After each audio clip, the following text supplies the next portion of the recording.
gilded halls of the Celestial Spire, the royal palace of the Varelian Dominion, where walls shimmered with living crystal and gravity-defying gardens spiraled into the clouds, Queen Xerxes sat upon her throne of woven starlight, her green skin glowing faintly under the twin suns filtering through translucent domes. Her long white hair cascaded like frozen moonlight down her back, and her eyes, ancient and sharp as obsidian shards, missed nothing. Yet for all her power, she had never felt so helpless as when her only daughter, Princess Lyra, lay feverish in the healing chamber after escaping an assassination attempt on the desert moon of Kethra. The child's small frame trembled beneath silken sheets, her breathing shallow, her normally vibrant green hue dulled to ash. The royal medics whispered that her life force was fading, poisoned by a neurotoxin no Varelian cure could fully purge. It was then that Captain Ren Torvak of the Terran Expeditionary Corps was brought before her, not as a prisoner, though he wore the tattered uniform of a defeated enemy, but as the man who had carried Lyra across 50 clicks of burning dunes, shielding her body with his own from sandstorms and scavenger drones, refusing to sleep until he saw the palace spires on the horizon. Ren was lean but broad-shouldered, his face weathered by war yet softened by something rarer among soldiers: quiet compassion.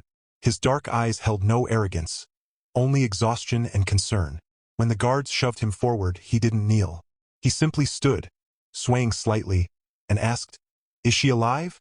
Queen Xerxes rose slowly, her robes trailing like liquid emerald behind her. She had expected a brute, a conqueror, a plunderer, one of the many humans who had encroached upon Varelian space during the border wars. Instead, she found a man who smelled of sweat and antiseptic, whose hands were blistered from carrying her child, whose boots were split from walking barefoot over glass-sharp silica when his own footwear failed.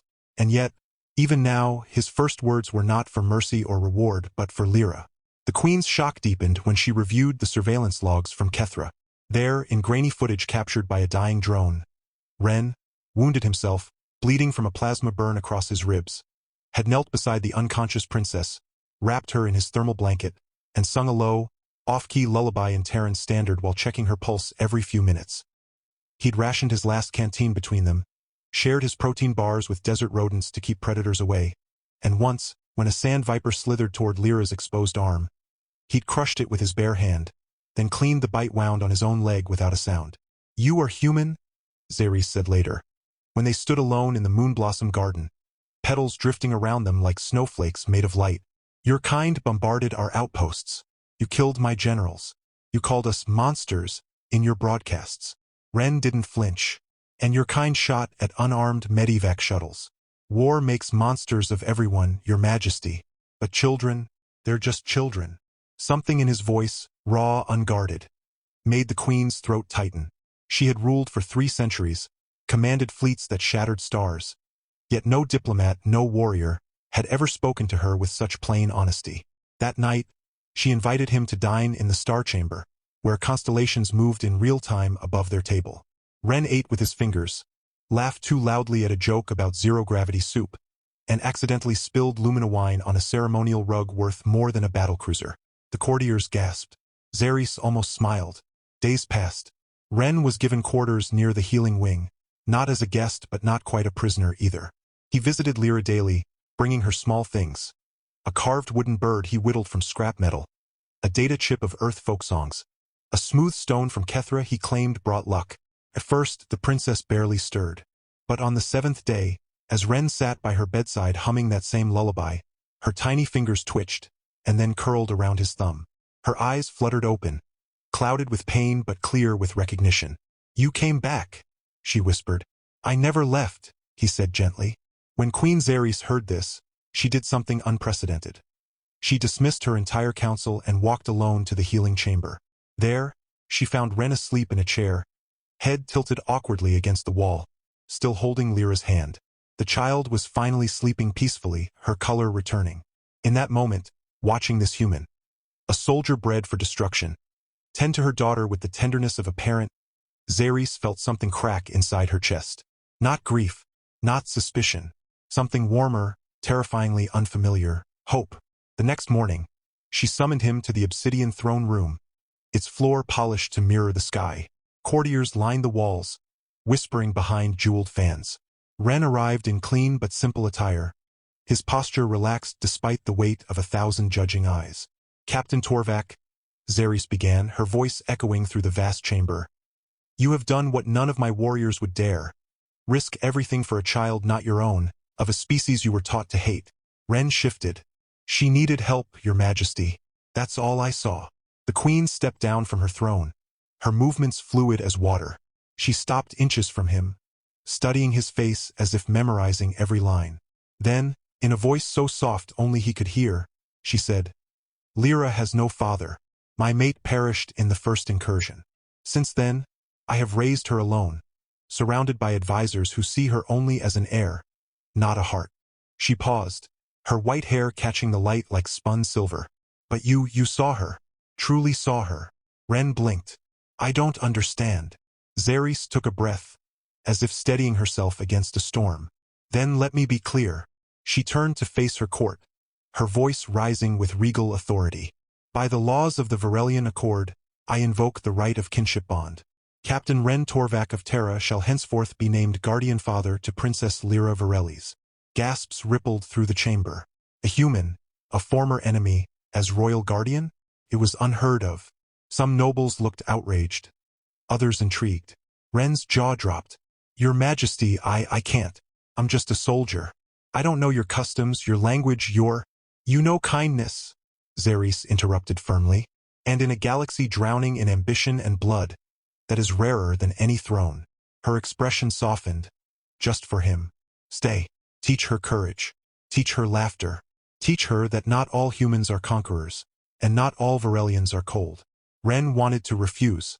He thought of his unit, his homeworld, the war still simmering beyond the palace walls. But then he remembered Lyra's fingers gripping his, the way she'd smiled when he showed her how to fold paper into stars. He thought of the queen, who ruled galaxies yet wept silently in the garden when she thought no one watched.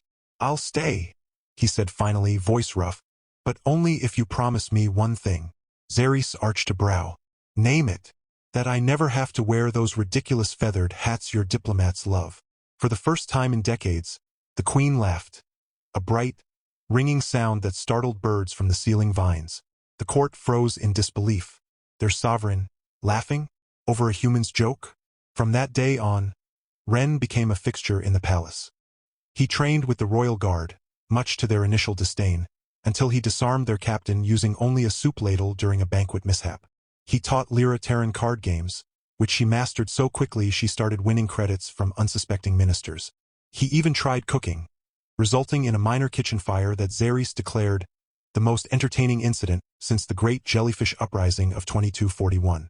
Yet beneath the humor and warmth, shadows lingered. Rumors spread of rebel factions within the Dominion who saw the humans' presence as weakness. Assassins still lurked in the outer sectors, and Ren, for all his growing comfort, remained haunted by memories of battles where he'd killed Varelians, some of whom might have been parents, just like him now. One evening, as he walked the sky promenade with Lyra balanced on his shoulders, pointing out constellations, a message arrived on his wristcom. It was coded in Old Terran military cipher. "Torvak, recall order issued. Return to Sector Gamma. War Council convenes in 72 hours. Refusal equals treason." His blood ran cold. He couldn't go back. Not now. But staying meant betraying his own people.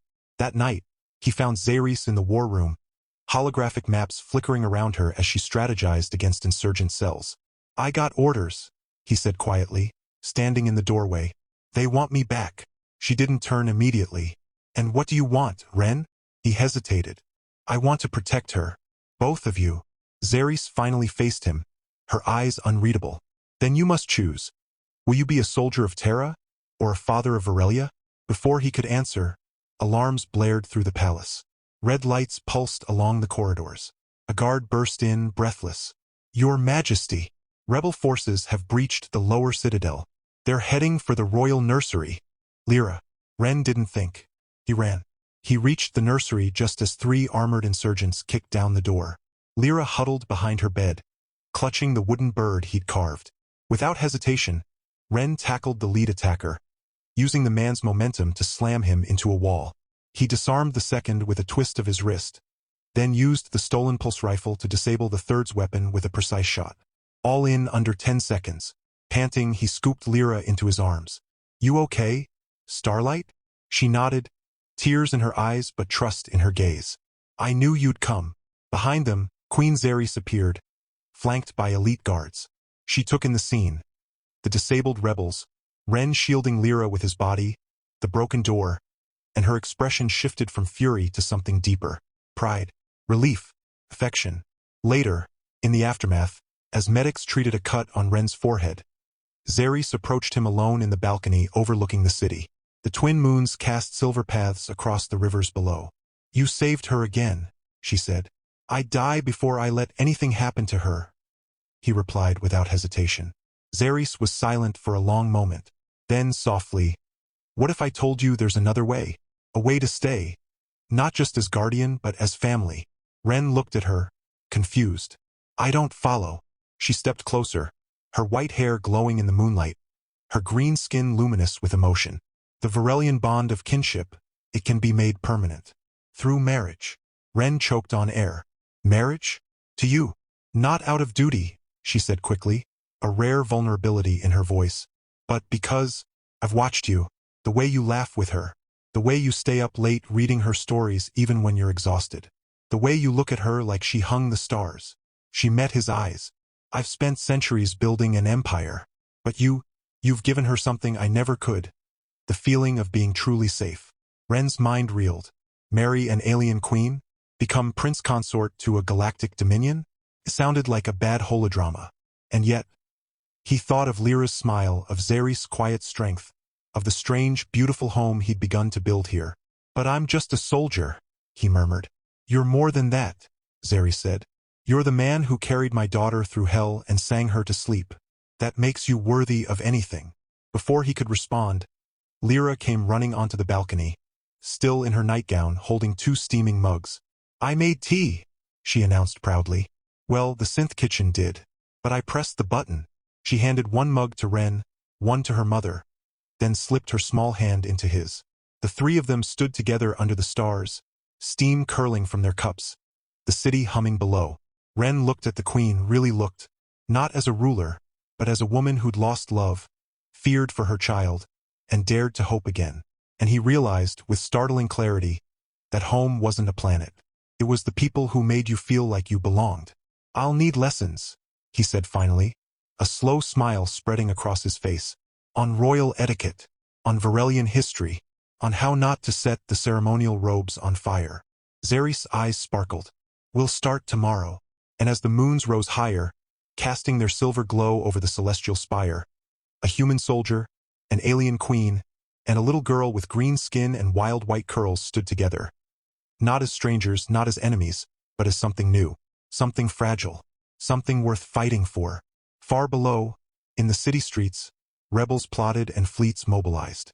But up here, in this quiet moment, there was only warmth, tea, and the beginning of a family forged not by blood, but by choice. In the weeks that followed, the palace hummed with a different kind of energy. One less burdened by ceremony and more alive with laughter. Ren threw himself into his new role with the same grit he'd once reserved for battlefield tactics, though his current challenges involved far less plasma fire and far more etiquette tutors. He learned to bow without tripping over his own feet, mastered the intricate hand gestures used in Varelian court greetings, though he still mixed up peace and your hair smells like ozone, and even managed to wear ceremonial robes without setting them ablaze, though only after Xerxes discreetly lined them with fire-retardant nano-weave. Lyra, now fully recovered, became his shadow. She trailed him through the hydroponic orchards, where he taught her how to graft Terran apple scions onto Varelian rootstock. So you can have pie and starfruit, he explained. She sat cross-legged beside him during strategy briefings, doodling battle formations on datapads while chewing on synth candy. And every night, without fail, she appeared at his door with a book clutched to her chest. Sometimes Terran fairy tales, sometimes ancient Varelian epics, and climbed onto his lap as he read aloud in his rough but tender voice. Xerxes watched it all from a distance at first, unsure whether to interfere or simply observe. But one evening, as she passed the Moonblossom Garden, she heard singing, off-key, cheerful, unmistakably human. She peeked through the vines and saw Ren spinning Lyra in circles under the twin moons, both of them laughing until tears streamed down their faces. The sight struck her like a physical blow. Her daughter hadn't laughed like that since before the war. Not truly. From then on, Xerxes began joining them, not as queen but as mother. She sat beside Ren during story time, her long white hair mingling with Lyra's as they leaned against him. She let him teach her Terran card games, though she cheated shamelessly with her telepathic intuition. And once, during a rare quiet afternoon, she found him repairing a broken hover toy in the courtyard, grease smudged across his cheek. "You could have servants do that," she said, leaning against a pillar. Ren didn't look up. "Yeah, but she'd rather I fix it. Says it has my love in it." He chuckled softly. "Kid's got a poet's soul." Zeri stepped closer, watching his hands work with careful precision. "You never talk about your family. On Earth." He paused, then set down the tool. "Not much to tell. Parents gone when I was young. Raised in a military creche state-run orphanage for war orphans. Learned to shoot before I learned to spell." He gave a wry smile. "Guess that's why I know how to hold a child like she's made of glass. Because no one ever held me like that." Zeri's breath caught. Without thinking, she reached out and placed her hand over his. Her skin was cool, smooth as river stone. "Then let us be your family now." He looked up, startled. Their eyes held for a long moment. Green meeting brown, alien meeting human, queen meeting soldier. In that silence, something unspoken passed between them. Not just gratitude, not just alliance, but the quiet stirring of something deeper. The rebellion within the Dominion grew bolder. Whispers turned to open defiance. A faction calling themselves the Pureblood Covenant declared that the royal bloodline had been tainted by human influence. They broadcast propaganda across fringe worlds, showing doctored images of Ren, corrupting the princess, of Zerys, abandoning Varelian purity for Terran weakness. Worse, intelligence reports confirmed they were amassing weapons, stolen Dominion tech fused with black market human plasma cores. Then came the bombing. It happened during the Festival of Twin Moons, a sacred celebration where citizens released luminous sky jellies into the atmosphere as offerings to the ancestors. Ren, dressed in formal attire that actually fit this time, stood beside Zerys on the grand balcony. Lyra perched on his shoulders. The air shimmered with floating lights, music drifted from crystal chimes, and for a moment, the war felt distant. Until the explosion. A blast ripped through the eastern plaza. Not at the palace, but among the civilians. Screams tore through the night. Ren reacted instantly, shielding Lyra with his body as debris rained down. Zerys activated emergency shields with a gesture, her face hardening into the mask of a warrior queen. "Get her to the vault," she ordered, already striding toward the chaos. "I'm coming with you," Ren said, handing Lyra to a trusted guard. "No," Zerys snapped, then softened. "Stay with her, please." He wanted to argue, but he saw the fear beneath her command. She wasn't just sending him away. She was trusting him with what mattered most. Below, the scene was carnage. Dozens injured, fire spreading, panicked crowds surging. Ren worked alongside medics, using his field training to stabilize the wounded, improvising tourniquets from festival ribbons, calming children with the same lullaby he'd sung to Lyra in the desert. Hours passed. Exhaustion weighed on him like armor. When he finally returned to the palace, he found Zerys alone in the war room, staring at a holographic map dotted with red markers. Rebel strongholds. "They used human-made detonators," she said without turning. "Modified Terran pulse charges. Your people's design." Ren stiffened. "That doesn't mean." "I know," she cut in, finally facing him. Her eyes were tired, but clear. "But my people won't see nuance. They'll see human weapons, a human in the palace, and draw their own conclusions." He stepped forward. "Then let me help hunt them down. I know how human smugglers think. I can track the arms trail." She studied him, weighing risk against need. Finally, she nodded. "But you go with my elite guard, and you report directly to me. No solo missions." "Deal," he said. What followed was a tense dance of diplomacy and danger. Ren led covert ops into the Dust Belt asteroids, infiltrating rebel supply lines with a mix of Terran cunning and Varelian tech. He interrogated arms dealers in neon-drenched spaceports, negotiated with neutral traders, and once, disguised as a junker, nearly got shot by his own former squadmate, who didn't recognize him beneath alien prosthetics and a fake accent. Through it all, he sent daily messages to Lyra, recorded stories, silly jokes, updates on the adventure, and every night, without fail, she sent back drawings. "Daddy fighting space bad guys," she'd caption them, signing with a heart and 3 squiggly lines meant to be his hair. Back at the palace, Xeris found herself waiting for those transmissions as much as her daughter did. She began leaving her office door open during his scheduled comms, pretending to review reports while listening to his voice, gruff, warm, always ending with, "Tell your mom I said good night." One evening, after a particularly brutal skirmish left Ren with a fractured rib and a plasma burn on his arm, he returned to the palace exhausted. He expected debriefing, medical checks, maybe a stern lecture for taking unnecessary risks. Instead, he found Xeris waiting in his quarters, a tray of healing salve and herbal tea in her hands. "You're reckless," she said, setting the tray down. "So I've been told," he muttered, wincing as he peeled off his scorched jacket. She knelt beside him, her movements gentle as she applied the salve to his burns. Her touch was cool, soothing. "Why do you keep doing this? You could stay safe here, with us."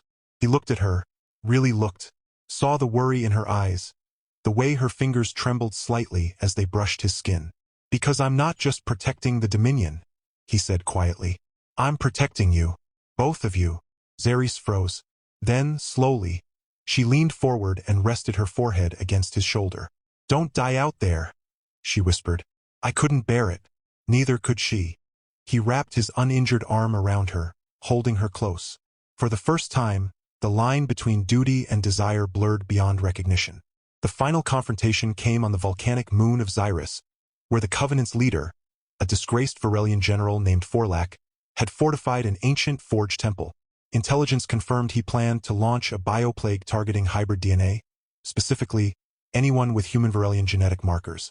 Lyra, their future children. Anyone who dared to believe in unity. Ren led the assault team himself. The battle was fierce.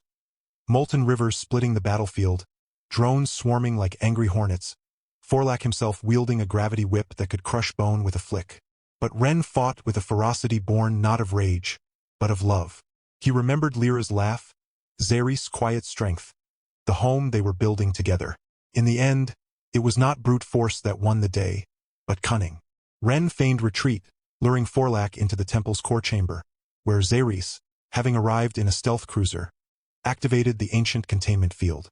Trapped, Forlac snarled, "You've doomed us, a human mongrel raising our heir? Our blood will be diluted, our legacy erased." "No," Ren said, stepping forward, bloodied but unbowed. "Our legacy will be stronger, because it's built on choice, not conquest." Xeris lowered her weapon. "Exile, not execution," she declared. "Let him live with the knowledge that compassion defeated his hate. With the rebellion crushed and the plague neutralized, peace, fragile but real, settled over the Dominion." Back in the Celestial Spire, preparations began for the bonding ceremony, the Varelian equivalent of marriage. It would be a union not just of two people but of two worlds. Humans and Varelians alike would witness it, a symbol that the future could be shared. On the eve of the ceremony, Ren stood alone on the sky promenade, staring at the stars. He still couldn't believe this was his life. From orphan soldier to father, to soon-to-be consort of a queen. Footsteps approached. He didn't need to turn to know who it was. "Nervous?" Xeris asked, joining him at the railing. "A little," he admitted. "What if I mess up the vows? What if I trip walking down the aisle? What if?" She silenced him with a kiss. It was soft, brief, but carried the weight of centuries. The loneliness of a queen, the hope of a mother, the quiet love of a woman who had finally found someone who saw her, not just her crown. When she pulled back, her eyes shimmered with unshed tears. "You already said your vows," she whispered. "Every time you held her hand, every time you came home." Lyra appeared then, running toward them in a tiny version of the ceremonial robes, her white hair braided with moon blossoms. "Daddy, Mama, look. I practiced the flower scattering." She twirled, petals flying around her like confetti. Ren scooped her up, pressing a kiss to her forehead. "You're perfect, Starlight." And as the three of them stood together under the endless sky, the past behind them and the future wide open, Ren Torvak, once just a soldier, knew he had finally found where he belonged. Not in the stars, but in the hearts of those who called him family. The morning of the bonding ceremony dawned with an eerie stillness. The twin suns rose in perfect alignment, casting golden light over the celestial spire, as if the universe itself approved. Banners of living silk fluttered from every spire, shifting colors with the emotions of those who passed beneath them. Joy, hope, anticipation. Citizens from across the Dominion gathered in the grand atrium, humans and Varelians side by side, many wearing hybrid garments that blended Terran fabrics with Varelian bioluminescence. It was more than a wedding, it was a covenant. Ren stood in the royal antechamber, adjusting the high-collared tunic Xeris had chosen for him. It shimmered faintly, woven with threads that responded to his heartbeat. Lyra sat cross-legged on a floating cushion nearby, braiding flower vines into a circlet for her mother. "You look nervous," she said, not looking up. "I'm not," Ren lied, then sighed. "Okay, maybe a little." Lyra finally glanced at him, her green eyes serious beyond her years. "Mama says love isn't about being unafraid. It's about choosing someone even when you're scared." He knelt beside her, brushing a stray petal from her hair. "Since when did you get so wise?" "Since you started reading me philosophy books instead of pirate stories." He laughed, the tension in his chest easing. "Fair enough." But just as the chimes began to toll, the signal that the ceremony was moments away, a sharp alarm cut through the air. Not the gentle warning of protocol breach, but the deep, guttural wail of planetary defense failure. Xeris burst into the room, her ceremonial robes already half-draped, her face pale beneath her luminous skin. "Ren, they've activated the core nullifier." His blood ran cold. The core nullifier was a doomsday weapon buried deep beneath the palace. A relic from the first incursion, designed to collapse the planet's tectonic stability if the throne ever fell to invaders. Only 3 people knew its activation sequence: the Queen, the Royal Archivist, and Forlac. "He must have left a dead man's switch," Xeris said, voice tight. "If he's captured or killed, it triggers." "But we didn't kill him," Ren said. "We exiled him." "Unless someone else did," Lyra whispered. A new alert flashed on Xeris' wristcom, a Priority 1 transmission from the Outer Rim. The image resolved into the face of Admiral Kor, commander of the Terran 7th Fleet. His expression was grim. "Queen Xeris," he began without preamble. "We intercepted a rebel transmission. Forlac was assassinated en route to exile by a human Black Ops team. They claimed it was cleanup, unsanctioned, but the damage is done. The nullifier is active. You have less than an hour before seismic cascade begins." Silence fell like stone. Ren turned to Xeris. "Can it be stopped?" "Only from the core chamber," she said, "deep beneath the palace. But the access tunnels are collapsing, and the failsafe requires 2 genetic keys, 1 Royal Varelian, 1 bonded kin." Her eyes met his. They both understood. "I'm not bonded yet," Ren said. "You will be," Xeris replied, stepping forward. She took his hands in hers, her touch steady despite the chaos. "Right here, right now." She raised her voice, calling upon the ancient rite. No priests, no audience, just truth spoken under threat of annihilation. "Ren Torvac, do you take this world as your home, this child as your own, and this heart as your equal, through fire, fracture, and forever?" He didn't hesitate. "I do. And I," she said, tears glistening in her white-lashed eyes, "take you, not as consort, not as soldier, but as my true match, my anchor, my family." A soft chime resonated through the chamber, not from any device, but from the palace itself, as if the living crystal recognized the bond. The genetic lock on the core chamber disengaged. "There's no time for the ceremony," Xeris said, already moving. "Lyra, stay with the guards. We'll be back before the petals wilt." But Lyra grabbed Ren's sleeve. "Take this." She pressed the wooden bird he'd carved weeks ago into his palm. "For luck." He tucked it into his pocket, kissed her forehead, and followed Xeris into the depths. The descent was hellish. Tunnels groaned under seismic stress. Cracks split the walls, spewing superheated steam. Twice, they had to reroute when entire corridors collapsed behind them. Ren carried Xeris across a chasm when a bridge gave way, his arms trembling but sure. She, in turn, used her bioresonance to calm a swarm of panicked maintenance drones blocking their path, her voice a lullaby even in crisis. Finally, they reached the core chamber, a vast, pulsing cavern where the planet's geothermal heart thrummed beneath a lattice of containment fields. At its center floated the nullifier, a sphere of black metal etched with glowing runes, spinning faster with each passing second. "The deactivation sequence requires simultaneous input," Xeris said, rushing to the control dais. "My hand on the royal sigil, yours on the kinlock." They placed their palms on the designated panels. Nothing happened. It's not recognizing you, Zerys whispered, panic edging her voice.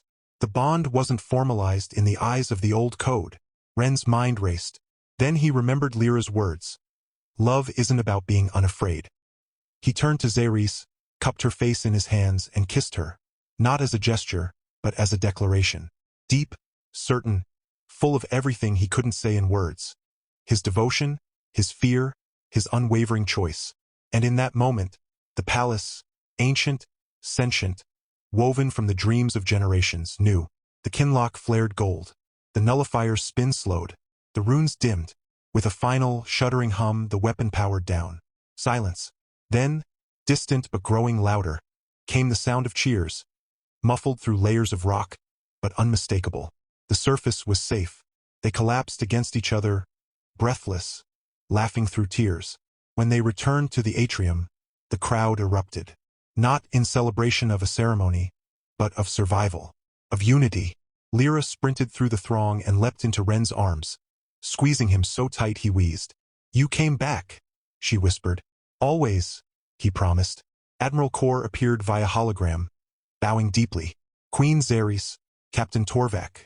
The Terran High Command has issued a full recall of all unsanctioned operatives. Furthermore, they propose a permanent peace accord between Earth and the Varelian Dominion, with you two as joint ambassadors. Zerys smiled, leaning into Ren's side. Tell them we accept, on one condition. Yes, that the first joint colony bears the name Lyra. Months later, life settled into a rhythm richer than any of them had imagined. The bonding ceremony was held properly, under open skies, with Lyra scattering petals and tripping over her own feet, with humans and Varelians dancing until dawn. Ren never wore a crown, but he wore a ring forged from meteor iron and palace crystal, warm against his skin. He and Zerys ruled not as monarch and consort, but as partners, she with her wisdom of ages, he with his stubborn humanity. They adopted 3 orphan children from war-torn sectors. A blue-skinned boy from the Ice Moons, twin green-skinned girls with orange hair who adored Ren's terrible jokes, and a quiet purple-skinned girl who reminded him of the medic who once saved his life on Kethra. Their home overflowed with noise, mess, and love. Dinners were chaotic Terran stew next to Varelian nectar bread, arguments over whether hoverpets counted as siblings, bedtime stories that blended Earth myths with star whale legends. And every night, without fail, Ren walked the sky promenade with Zerys, her white hair silver in the moonlight, her hand in his. Sometimes Lyra joined them, now taller, her laughter deeper but no less bright. Sometimes the younger children tagged along, chasing sky jellies or debating whether clouds tasted like cotton candy. They didn't, but Ren let them believe it. One evening, as the twin moons aligned again, Zerys leaned her head on his shoulder. Do you ever miss Earth? He thought of dusty barracks, lonely deployments, the hollow ache of belonging nowhere. Then he looked at the palace glowing below, at the lights of Lyra blooming on the horizon, at the family waiting inside. No, he said softly. I'm exactly where I'm meant to be. And in that moment, beneath a sky stitched with stars both human and alien, the soldier, the queen, and their children stood together. Not as symbols of peace, but as proof of it. Their story wasn't perfect. It was messy, loud, sometimes terrifying. But it was theirs, and it was happy.